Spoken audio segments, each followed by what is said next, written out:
गुरवे सर्वलोकानां भिषजे भवरोगिणां निधये सर्वविद्यानां दक्षिणामूर्तये नमः। नमस्सभायै सांख्यक्षायै चिन्मय इंटरनेशनल फाउंडेशन स्वाध संस्था तथा कांटलूरसारा रिसर्च इंस्टिट्यूशन इत्यनयोः संयुक्त आध्वर्येण आयोजितायाम् अस्यां कार्यशालायां भागग्रहणं मम भाग्यवशात् लब्धमिति मन्ये। अस्यां कार्यशालायां विशेषद्वयं स्पष्टं भाति। प्रथमस्तावत् आध्यात्मिक प्रशान्तता, शंकर जयंती पूजा, शारदानन्दस्वामिनः दर्शनम्। द्वितीयस्तावत् महावाक्यानां विषये शाङ्करभाष्यानुसारं भाषणानि। आरम्भदिवसे एव स्वामिनः भाषणं श्रुत्वा आत्मानं धन्यां मन्ये। साक्षात् शारदास्वरूपाः शारदानन्दस्वामिनः तेषां मुखकमलात् शंकराचार्याणां वेदान्तस्तोत्र विषये भाषणं तथा अयमात्मा ब्रह्मेति महावाक्य विषये भाषणं श्रुतिपर्वम् अभवत्।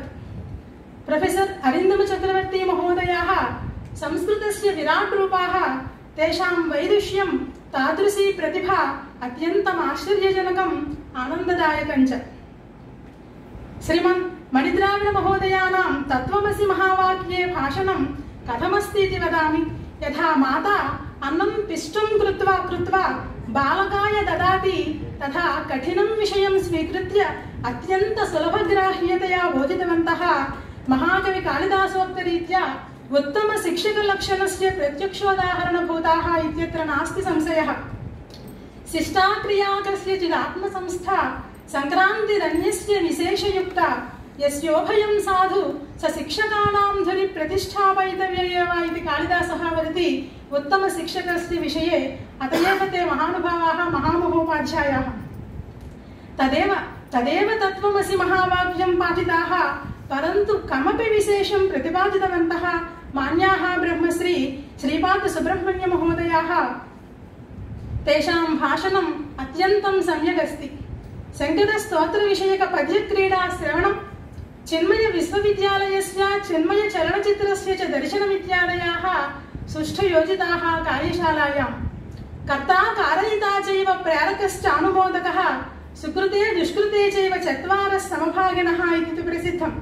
अत्र एतत् कार्यक्रमस्य कारयिताः प्रेरकाश्च बहवः सन्ति।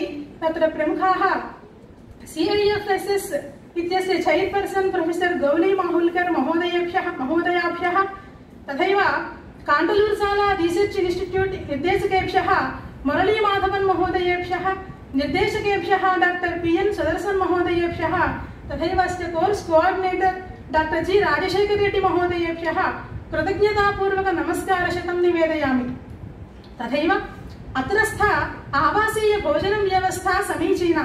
एतत् कार्यक्रमस्य साफल्ये प्रत्यक्षतया परोक्षतया सहकृतवद्भ्यः सर्वेभ्यश्च धन्यवादान् व्याहृत्य विरमामि। तथैव आर्थिक सहकारं दत्तवद्भ्यः केन्द्रीय संस्कृत विश्वविद्यालय प्रमुखेभ्यः प्रत्येक धन्यवादान् व्याहरामि। तपोभूमिः तपोभूमिरेव अनन्वयालङ्कारस्य प्रत्यक्षम् उदाहरणम्।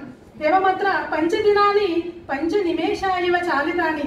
अनया कार्यशालया वयम् अत्यन्तम् उपकृताः लाभान्विताः भवामः।